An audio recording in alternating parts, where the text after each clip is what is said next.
Hey everybody, welcome. This is Jason Clemens, a doctor of chiropractic at the Rock Health and Wellness Center, and this is Life with Jason Clemens, DC. We are live right here in the Rock Health and Wellness Center studios in Lubbock, Texas. We're on the radio at 98.7 Walk by Faith, 1420 AM. We're streaming on 987radio.com. We are in the Rock Health and Wellness studios. If I can even speak tonight, I've been speaking all day long. Maybe out of words tonight, but no, we got we're on our social media pages. The Rock Health and Wellness Centers on Facebook. You guys want to follow us? We're on YouTube at Health from the Rock, and we're on Jason Clemens DC on X. This has been a busy day. We started this morning at 6 with workouts, and I mean we've been solid busy all day long. Well, it's been awesome. Did the workouts. We got Leslie, came back, went and got adjusted. My knee, told my chiropractor. So it's like, remember I told you like earlier this week, Monday when I worked out, I started to do my squats or Tuesday when I worked out, started to do my squats and my left knee was jacked up somehow. I don't know what was wrong with it. I don't, and I'm probably one of the worst patients. I don't do very well. I don't. It's like I don't know what's wrong with it. It'll work itself out. I really don't get all bent out of shape over a lot of that stuff. But my knee wasn't working right, so I did the things. I finished my workout and everything. But and we talked about that. We talked about the knee last Tuesday night. What is today? Thursday? Yeah, we talked about the knee, and then we talked about the ankle last night. And then I went to my chiropractor, and he said, "What's going on?" We usually don't talk about any sort of symptomatology. I just say, "Hey, how's it going?" and get adjusted and get out of there. But today I was like, "You got any knee tricks?" I don't know what I did to my knee, but it's not wanting to bend. Something's wrong with it. And he did an awesome job. Taught me a new technique, and it was great. And I haven't really even thought about my knee all day long. I'm going to work out in the morning, so I'll find out in the morning whether or not I can bend it. I did a few squats during the day today, and I didn't even know. I didn't recognize. I didn't think about it, and it did not. It didn't. He might have fixed it, so it was great. I appreciate it. Derek Carson over at Grassroots Chiropractic is my chiropractor, and I appreciate him for doing that. And, we do that all the time. We take care of all the joints of the body. Every joint in the body is under the realm of chiropractic care. From your little bitty joint at the end of your toe, we talked about that, not being able to feel your toe this week, right? You can go all the way from the joint, all the way at the end of your toe, your foot, your ankle, your knee, even your fibula in there that's not even part of your knee, but in your knee, your hip, your sacrum, your entire spine, all the way up. Some chiropractors even adjust inside the nose. It's called nasal specific. They adjust inside the skull itself. I don't do that adjustment, but some of the guys do.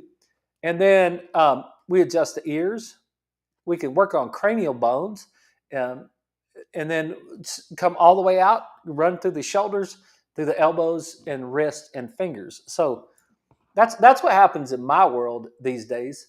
Like in my world, it's I just talk to my chiropractor first about most of the stuff.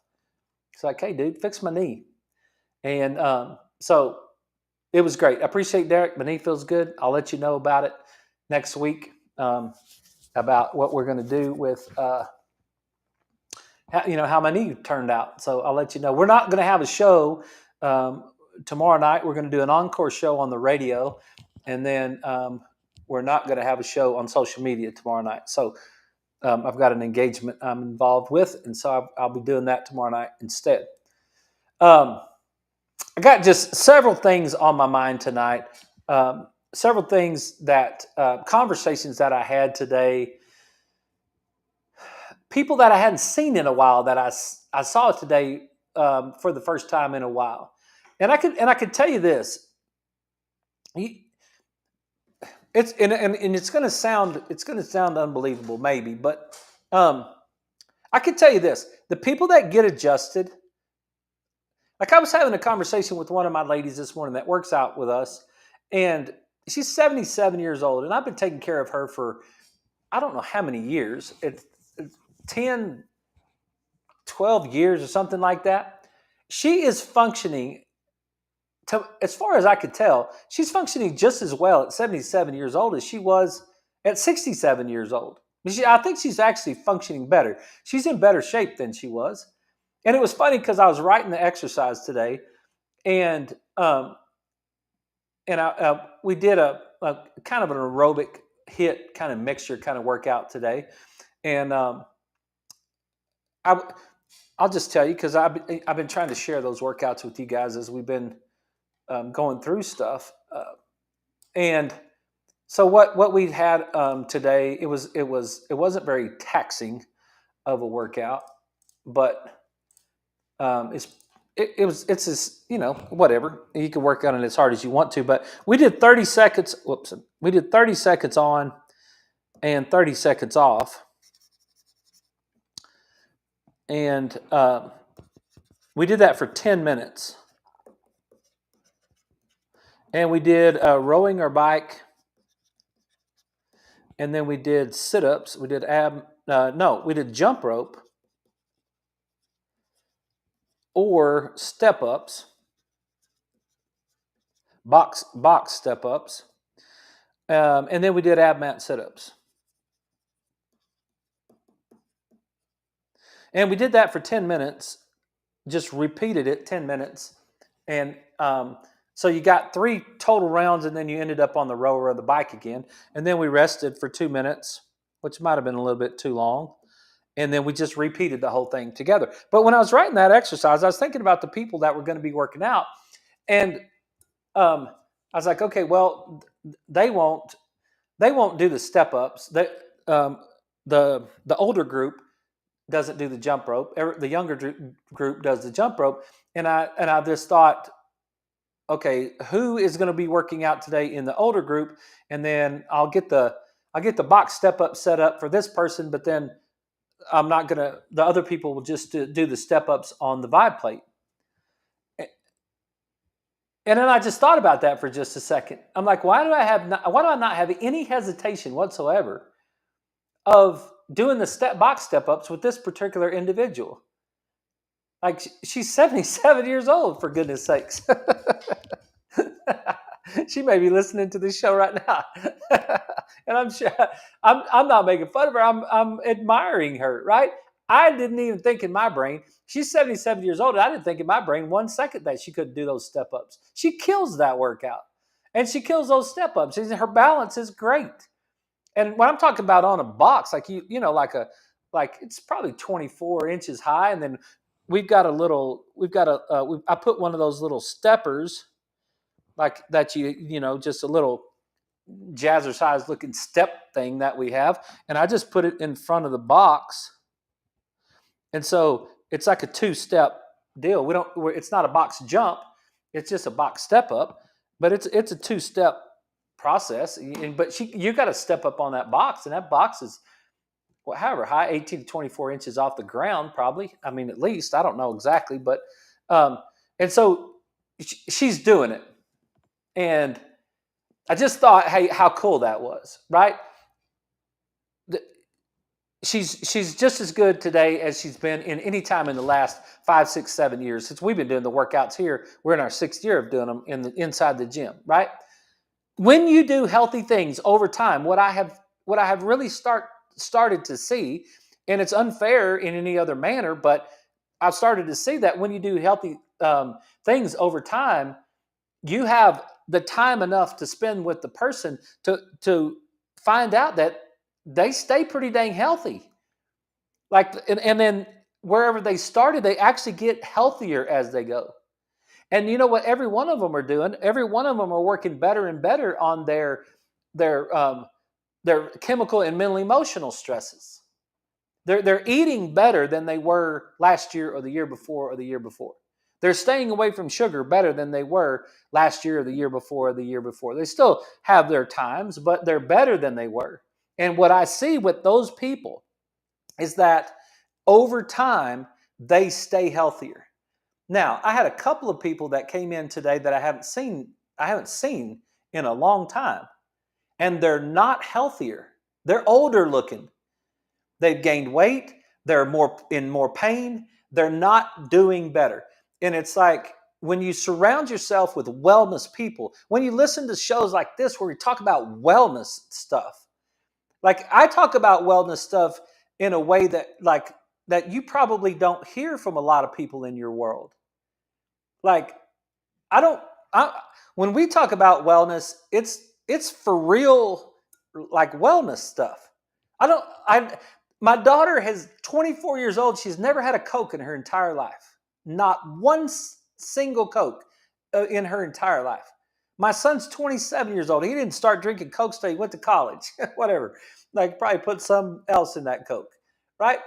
It's like I, what I'm saying is like this is stuff that is like really real stuff to me. Like it's like a Tylenol. Are you kidding me? No, not a chance.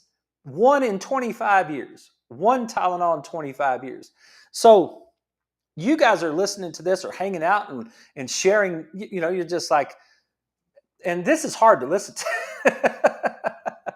I know.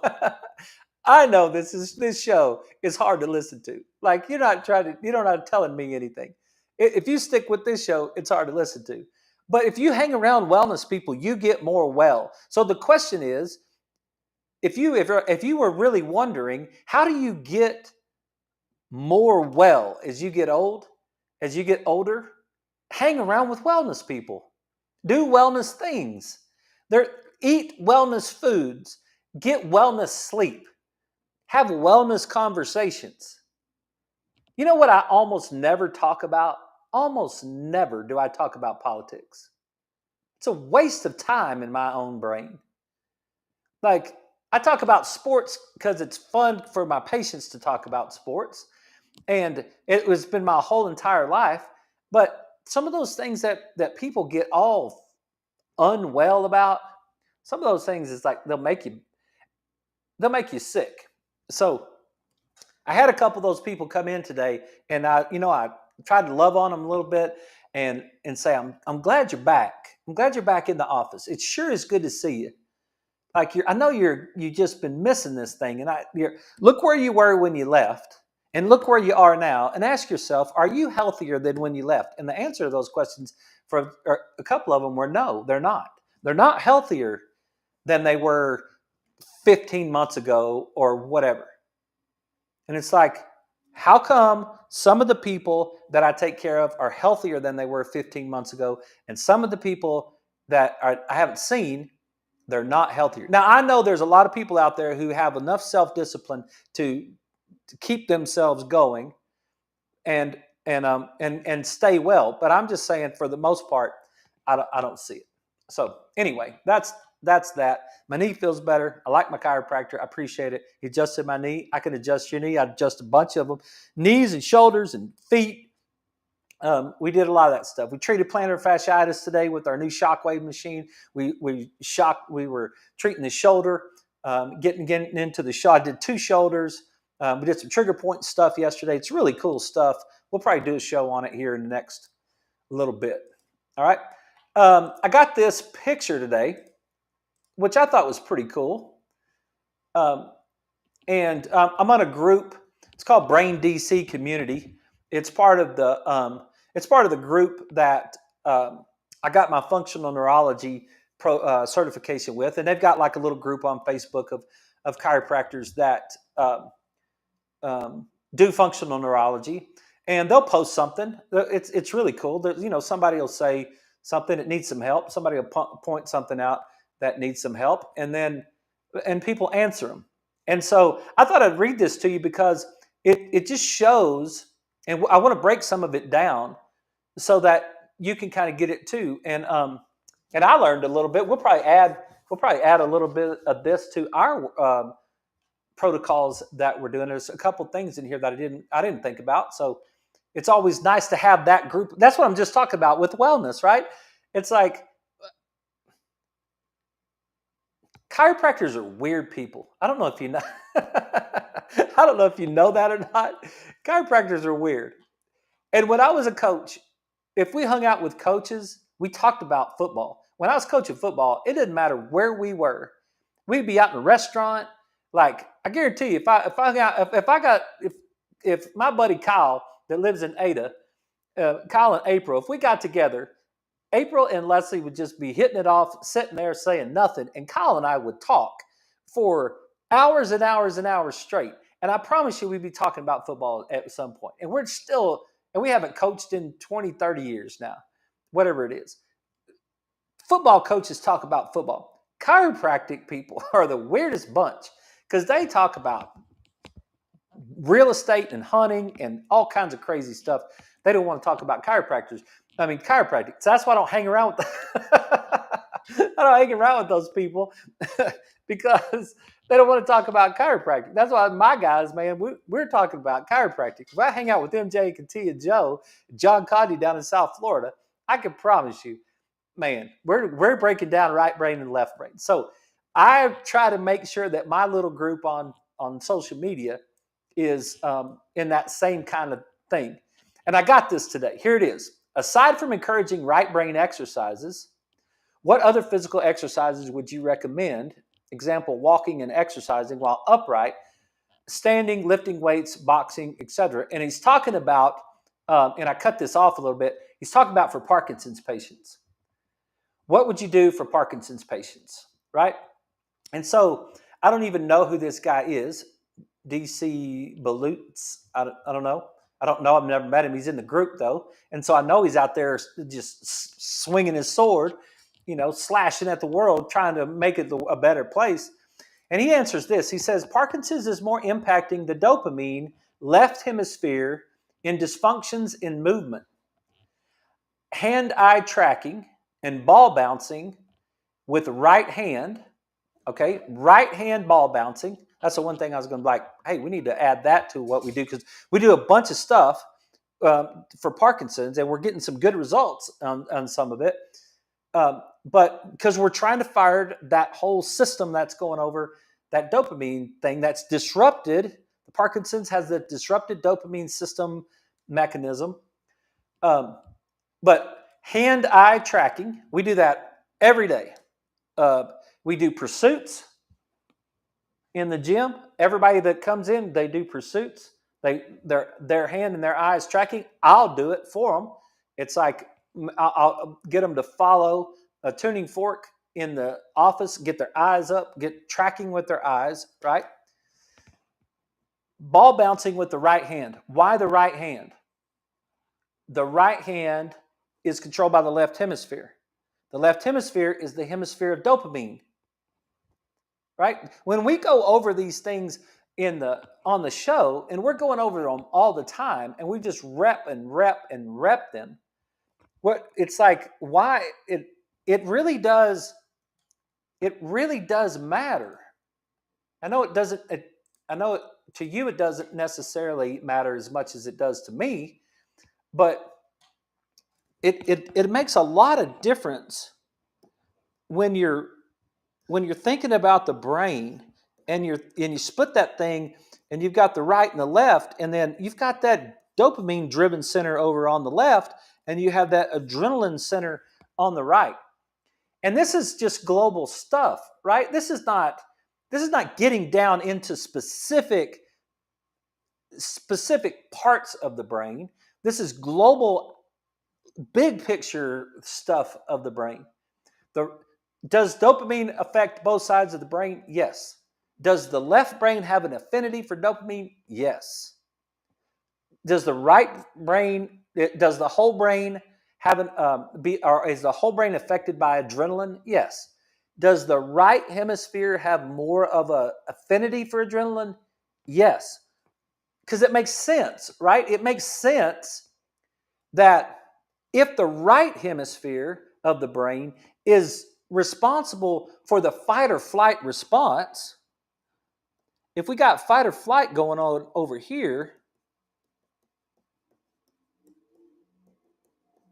and that's fight or flight and freeze and all that sort of thing, but our sympathetic response, I may have to fight a tiger response. That response is really driven from the right hemisphere, then it makes sense that the right hemisphere receptors might have a little bit more of an affinity for adrenaline, because adrenaline is really heavily tied into that fight or flight response. So it would make more sense if dopamine is more tied into the anticipation of tomorrow, the reason that you get up and move yourself forward. Huberman says, so that you don't sit up under a tree and just die.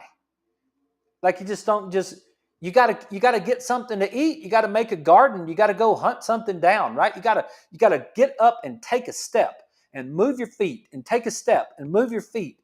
That's where you get your dopamine from, right? So that left hemisphere in the detail-oriented world where I work out the details is now driving this dopamine. This has this affinity for dopamine. Okay, it's just a piece of information to know, but then you say, hey, doc, I got Parkinson's. And it's like, okay, well, what do we know about Parkinson's? It's that midbrain, left brain issue thing going on that's got that Parkinson's is causing. Okay, so I know that left hemisphere needs to be activated. I need to drive through there. Remember we talked about charging up our phones and stuff. Then I need to drive through that left hemisphere. So what am I going to do to drive through my left hemisphere if my patient's got Parkinson's? I'm going to try to activate the left hemisphere. Okay, well, what's our friend saying online right here? He's saying, hey, Parkinson's is more impacting the dopamine left hemisphere in dysfunctions in movement. Hand-eye tracking, ball bouncing with the right hand, ping pong type of games. You can use gross motor to drive fine motor in dual tasking. Left brain times pattern, walking with bouncing ball on the right side. This puts the right vestibular system, the right cerebellum, and the left cortex all in play together. See, we've talked about that a lot, talking about the vestibular system. So now, how many times have we talked about, hey, these little canals over here in the ear, that's this whole vertigo issue thing that we got going on.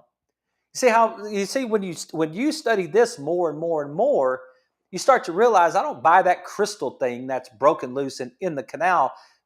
I don't buy that 100%. I'm not saying it can't be a thing, and I'm not saying it's not real, and I'm not saying that the Epley's maneuver doesn't work. But that vestibular system is tied into that. I mean, you've got a vestibular ocular system going on, like moving your head, looking at something, turn your head back and forth, keep your eyeballs on your thumb. Man, that's a great exercise. That's a great exercise for every human to do. Just put your thumb right out in front of your nose, keep your eyeballs on your thumb, and move your head back and forth. But you just keep your eyeballs right on your thumb the whole time. That's vestibular system and your eyes, your vision, and your vestibular system working together. And we said that, remember last night when we were talking about the foot and we were talking about the joint in the toe, and we said that balance, and it's really cool. You get fired up about this stuff, and then what happens is you bounce from here to there to there to there. Why is it that you do that? Why is it that I do that? Because this whole thing fits together. All of it. Doc, is this a muscle thing, or is this a bone thing, or is this a nerve thing, or what is this thing? Which doctor should I go to? That's the medical model of things. The medical model is for each individual doctor to work on one single thing. You go to your cardiologist, he's not going to talk about your kidneys. He's going to send you to the kidney doctor. And then the kidney doctor is not going to talk about your intestines. He's going to send you over there to that doctor. And then that doctor is not going to talk about your orthopedic knee problem, and then because now you got to go over to that doctor. It's like if someone would just stop for just a second, it's like, dude, this whole thing is fitting. It's all fits together under the realm of physical, chemical, and mental emotional stress. That's what's so inspiring about being a wellness chiropractor. I got the whole body, all of it, and I got your sleep, I got your nutrition, I got your exercise, I got your social life, I got your psychology, I got all of it together. And it's like you study it more and more and more and more and more, and then it's like you can't even have a conversation with, without sounding like you have ADD. You're just like all over the place, right? It's like, but no, balance is visual, vestibular, and proprioception. Proprioception just simply means the feeling that's sent to the brain. The joint, fascia, muscle, tendon, whatever. If you can feel the bottom of your feet right now and they're touching against something, that's proprioception. Like it's the feeling up there, right? So this vestibular system kicking in, you hit that right vestibular system, and you get that right vestibular system, and you're bouncing that ball with that right hand, and you're using your eyes and moving them, you can increase the activity in the left brain. You can charge up the left brain, and you can help a person that's got Parkinson's. We'll finish the rest of that when we get back. We got to take a break. You guys stick with us. I'll be right back.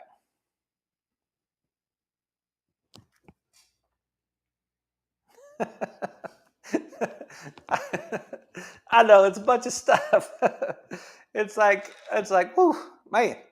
It's like, that's cool stuff, right?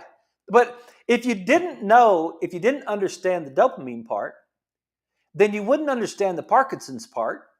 Then you wouldn't understand the bouncing the ball with your right hand part. And that's what a lot of doctors don't understand, and they don't care to know it.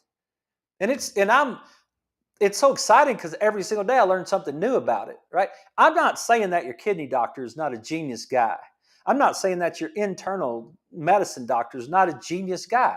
I'm not saying that your cardiologist is not a genius guy or your orthopedic surgeon. I'm not trying to talk trash about any of those guys.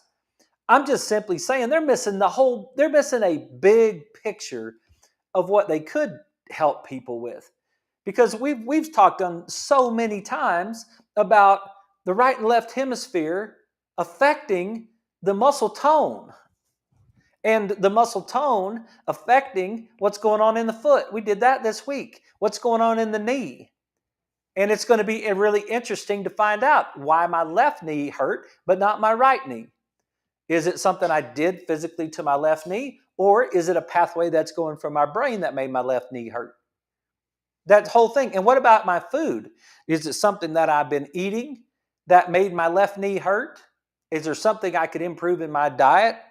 It's not very much because I've been really working on my diet, but those are things that I think are just they're so fun. They're so fun to look at. And we get those two right side, left side brain things going on, then you can narrow down what your problem is. Anxiety, your anxiety problem, it's over there on your right side. You got no motivation, it's over there on your left side. You're eating too much chocolate or drinking too much alcohol, or, what all those things that go along with that low dopamine side, it's your left side brain. There's no question about that. And it's super cool. So left side motor and sensory. Left side motor and sensory using that right hand. Hang on, let me get us back. Okay, everybody, we're back. This is Life with Jason Clemens, DC. We're just having an ADD night tonight. No, we're not. We're having fun. We're having fun tonight, and we're breaking it down. So let's get back to our little comment because I want to finish this, move along, right? Okay, so what did he say? puts the right vestibular system, the right cerebellum, and the right and the left cortex all play together to increase the frequency of firing of the right spinocerebellar and left motor cortex. Also work on engagement of the extensors for endurance. Okay, extensors. Remember, engagement of extensors. What did we talk about all week long when we talked about inhibiting the flexors? Right? Because we're getting this forward head posture thing going on. We're getting this rolled shoulder thing going on. We're getting this lean. Remember the question about why does President Trump not fall forward? Well, we got this head forward posture and this lean at the waist. It's a frontal lobe issue. So what do? We fire the extensors. That's what Doc here is saying. Increase firing of the, also work on engagement of the extensors for endurance. Short burst frequently throughout the day. Lean against the wall and lock knees, squeezes quads for 30 to 45 seconds in a 10-second break. I have to break that. Lean against the wall and lock knees, squeezes quads for 30 to 45 seconds, 10 seconds break, then repeat. I don't know if he's doing wall sits or what he's talking about out there. The tremor is associated with the flexor threshold being met without inhibition of the extensors. Okay? The flexor threshold, meaning the brain telling the flexor that it needs to flex, the flexor threshold being met without inhibition of the extensors. So the flexor threshold is being met, but we're not inhibiting the extensor. So we're flexing, extending, and flexing, extending, flexing, extending, flexing, extending, flexing, extending, and we're doing this, right? We're not inhibiting, we're flexing, and we're extending, and then my hands shaking, right? There's your Parkinson's right there, right? I don't know what Marsden balls can target dual tasking as well. I have to look that up. Tai Chi works with slow movements and the coronal plane. I've been trying to get to learn Tai Chi for a couple years now. I haven't gotten that done. I said last year I was going to learn it, but I still haven't gotten that done. But I've got a good friend that teaches Tai Chi, and we're eventually going to get that because it's hand movement, right? It's like I watched that Blue Zones movie about the people living the longest, and that lady, those people in Okinawa, they were sitting there on their feet, standing on their feet, and then moving their hands and going through this whole motion with their hands. And I was just like, that's brain. It's like I'm just firing my brain. So Tai Chi is great. Great for foot, tripod, and tracking with our eyes at the same time. So maybe I'm looking at my hands. I don't know how to do Tai Chi. And if you're if you're a Tai Chi person, don't be making fun of me because I'm trying to do. But you look at your hands, and what you're doing is basically doing pursuits. Like I'm looking at my thumb, and I'm taking my hands through those range of motion while I'm on my feet, and I'm having to shift my range of motion back and forth. Those are things that old Doc B here says it's good for Parkinson's. I thought it was great. I appreciated him. I need to send him a text and tell him thanks for the information, because it's like, great, fire that right hand,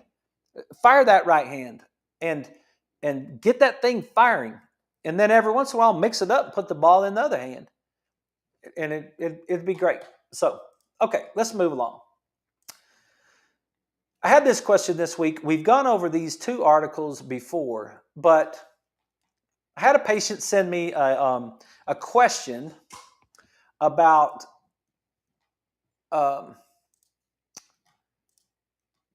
what I thought about a specific drink that was supposed to be a wellness drink. Okay, so she said, would you take a look at this? My daughter drinks this stuff, and she's recommending it for me. And so I thought, she's like, okay. So I did. I looked at it, and it's got erythritol in it. And so I was like, I don't remember exactly that. I don't remember the video or the article, but I do remember there was something. It was one of those sugar alcohols, and I can't remember exactly which one of them it was. And so I went and I searched for it, and I found the xylitol one first. But then at the bottom of the xylitol one, which is what I'm going to show you, it's the same article, but it's it's it's a possible. Let me just say it's possible. It's a possible illusion of wellness, and there's a lot of that crap that goes on out there. There's an illusion of wellness that is taking place. Why? Because of the cunning and craftiness of man. Because of the financial gain that people want to get in the wellness world. So we get a lot of stuff, right? We got to sift through a lot of stuff, and you say, well, this stuff that I could drink must be it must be good for me because it's got milk thistle in it and it's got dandelion root or something like that. Like it's got these things, right? Milk thistle is supposed to be good for your liver, and dandelion root is supposed to be good for something. And it's like, okay. And then they market it and they say that it's good for you. And then you say, what else is in it? And one of the things that was erythritol. So I thought I would just show you this. And this is the artificial sweetener erythritol and cardiovascular event risk. Nature Medicine, February 27th, 2023. This is from a group of people, and it's Marco Witkowski. And so, and when I show you the other article about xylitol, you'll see it's the same people, right? And this Stanley Hazen, MD, is from the Cleveland Clinic. This study cites 45 references. These authors examine the commonly used sugar substitute erythritol and atherothrombotic disease risk. The authors used two cohorts of 2,149 subjects and 883 subjects. A detailed examination of the relationship between erythritol and both cardiovascular disease and atherothrombotic complications, you get a blood clot, has not yet been reported. And then they say MACE, major adverse cardiovascular events. And then they give us a little bit of history in this. Artificial sweeteners are widely used sugar substitutes, but little is known about their long-term effect on cardiometabolic disease risk. Artificial sweeteners have been widely introduced into the food chain over the past few decades to reduce sugar and caloric intake.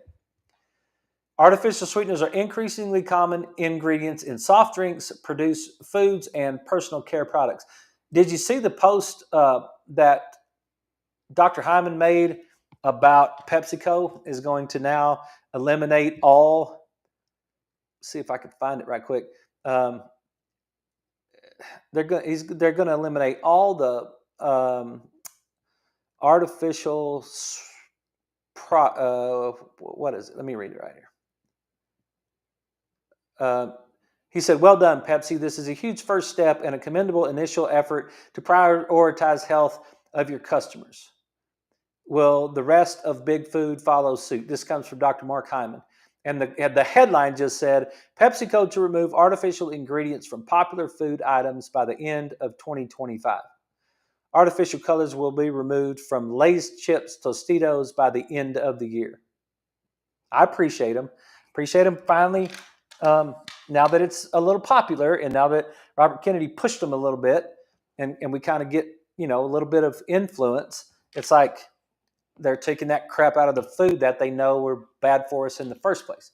So there's a lot of stuff that's in there, okay? Although they are generally considered safe by regulatory agencies, little is known about the long-term health of artificial sweeteners.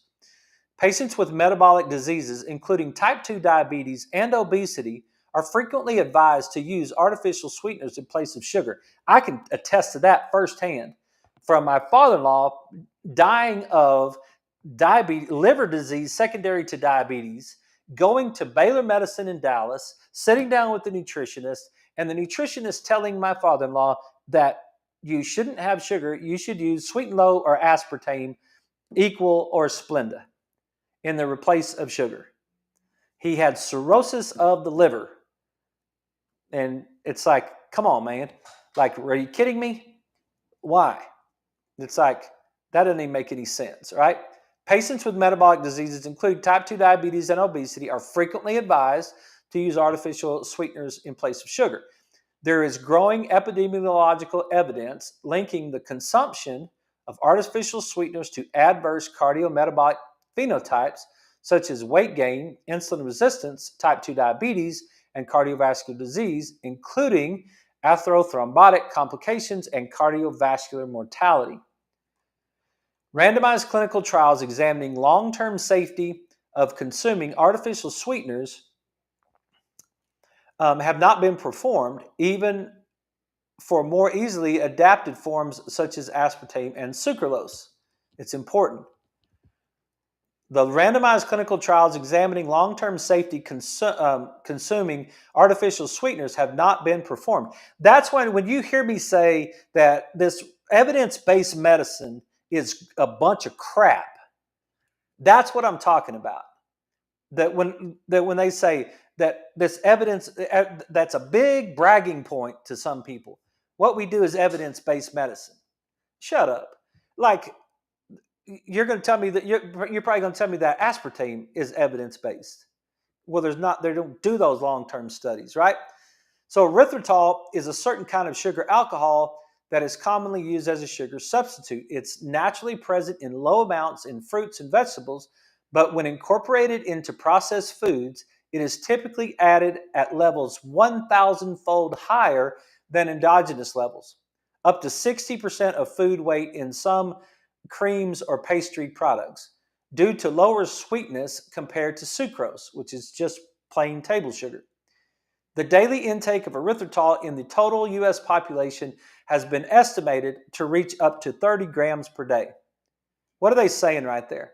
They're saying when you eat an apple or you eat whatever your vegetable, if you eat zucchini or broccoli or whatever you're going to eat, some asparagus, you may get a little bit of erythritol, a little bit. But if we're going to sell it to you, then we're going to have to make it as sweet as sugar, and it's going to be 1,000 times more sweet. It's going to be 1,000 times more, you're going to get more of it than you would if you ate an apple or whatever, right? Because in nature, those dopamine driving things are very, very low. That's a really huge thing. It's the down-regulating of the dopamine receptors that what we've done to ourselves, we've down-regulated and down-regulated and down-regulated, meaning we've taken those receptors off those cell walls to the point where we have to keep increasing and keep increasing and keep increasing the hit on the receptors in order to feel the same. And we do this with our food. And it's always way more than it would be in nature. I was listening to Saldino or whatever his name is the other day, talking about like to get five teaspoons of corn oil, you got to have like 60 to 80 hulls of corn or whatever they called, 60 to 80 corn shucks or whatever they're called, to get 5 teaspoons of corn oil. And that's what they're saying here. It's a volume issue. Robert Lustig does a great job in Sugar: The Bitter Truth of explaining the volume issue in just like for fructose in the liver. It's you put that much volume of that sweetener in the system, and the system can't handle it. You put that much volume into the liver, and the liver can't handle it. You'll end up with some sort of problem.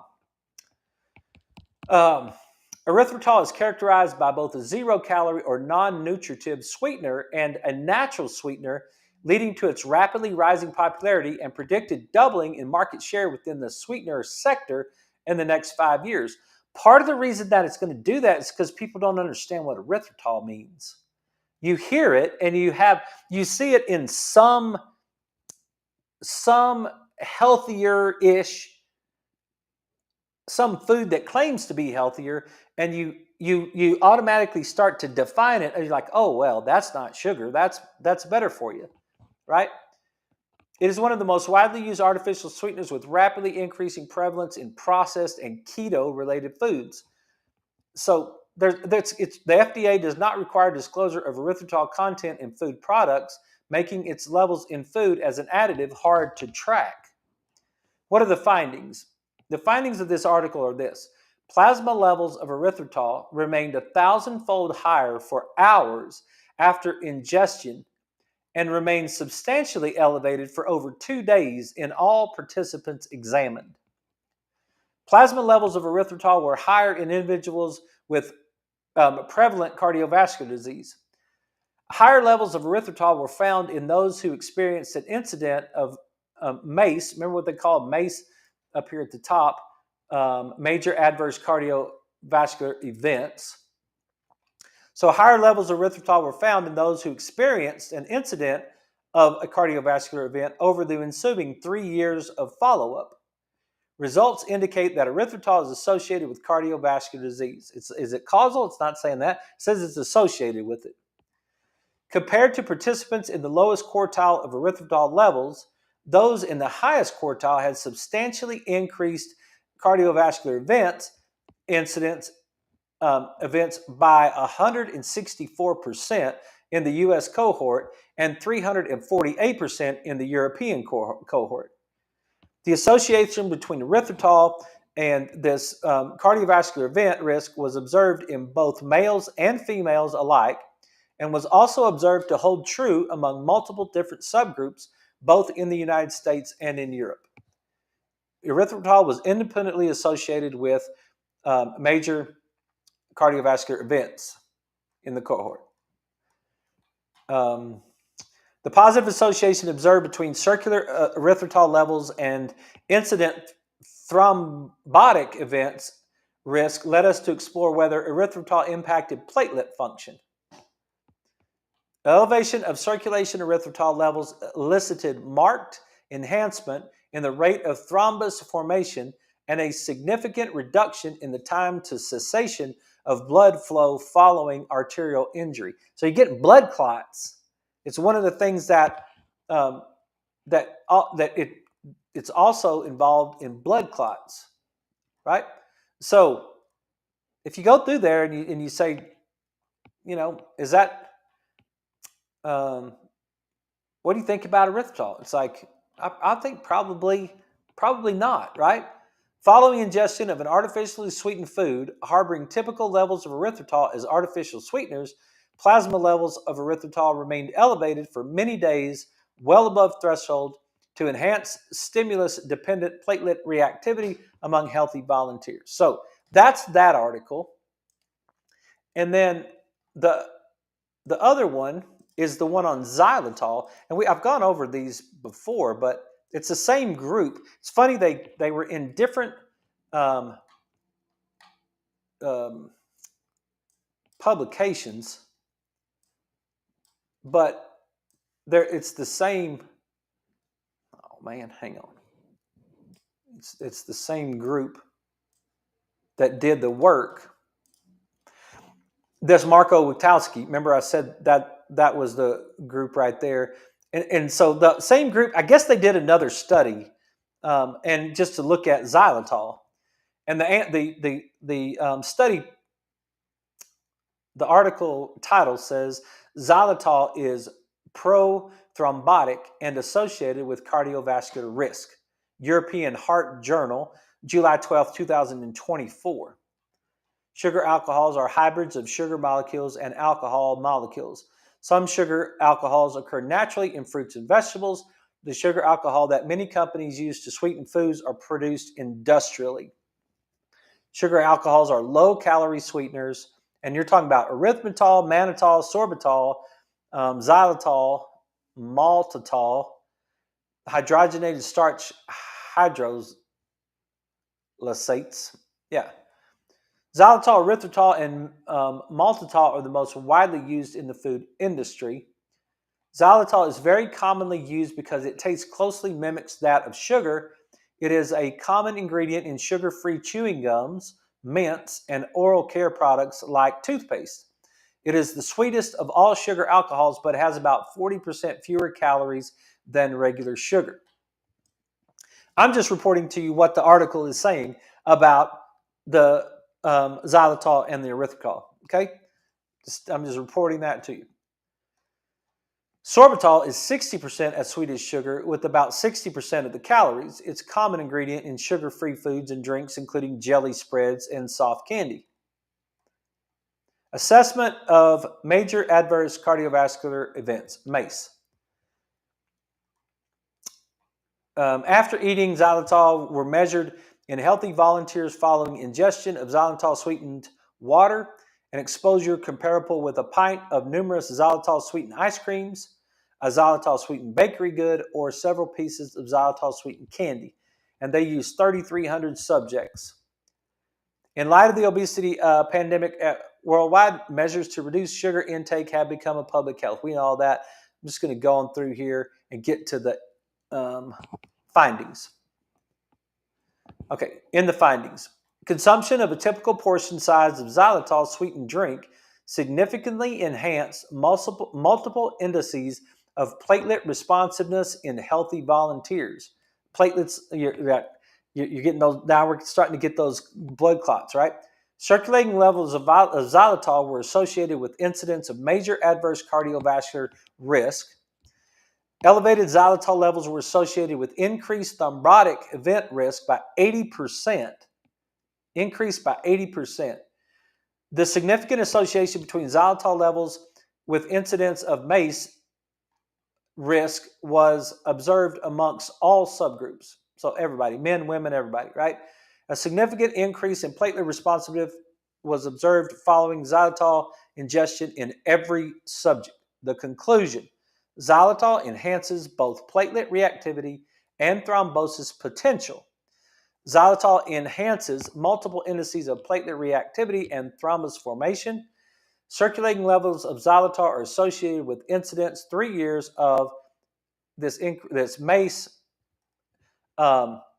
stroke, or death. Levels of xylitol are associated with incident of major adverse cardiovascular events. So, in these present studies, the unambiguous link between plasma levels of xylitol and incidence of MACE was observed in our validation cohort. So they're pretty plain and simple about that, right? It's here's one: xylitol is highly toxic to dogs, where it provokes extreme insulin secretion. So you don't want to give your dogs any of that.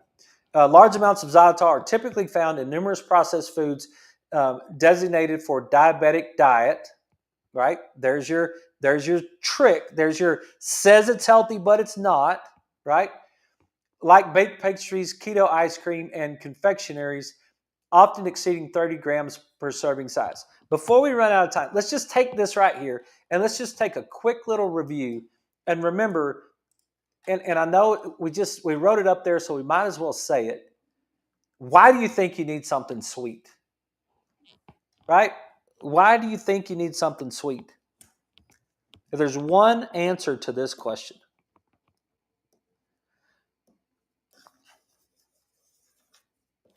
it's because you've got low dopamine in your left hemisphere. We could sit here all night. We could just have a special show, and we could sit here all night, and we could get that, and we could argue.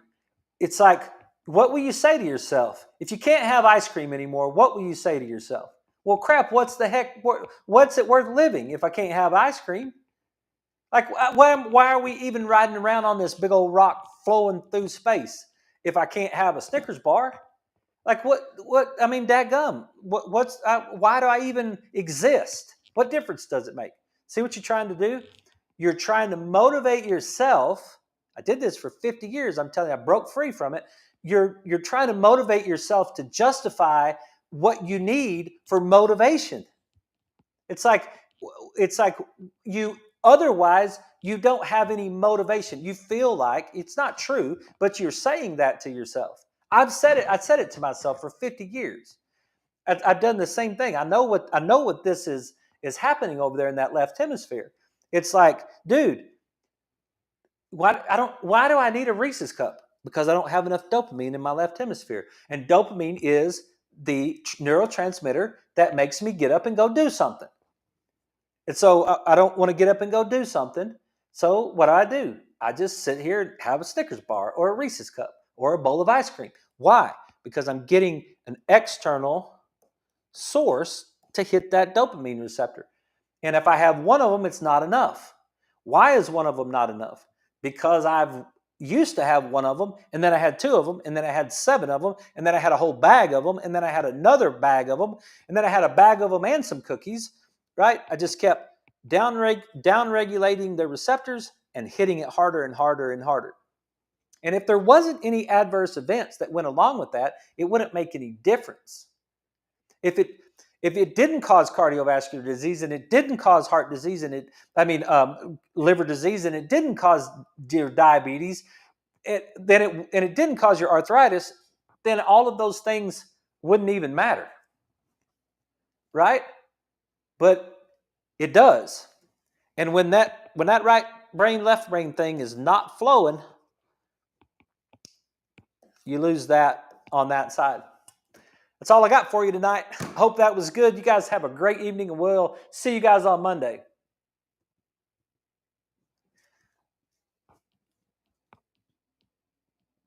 Yeah, I hope that made sense for all the social media people out there. That you're trying to get rid of sugar because you know sugar's bad for you. So what you're going to do is you're going to substitute it with xylitol or erythritol, but you don't know that they're bad for you. And then you're going to, but the reason that you want xylitol or erythritol is because you're still dealing with the dopamine in the left hemisphere.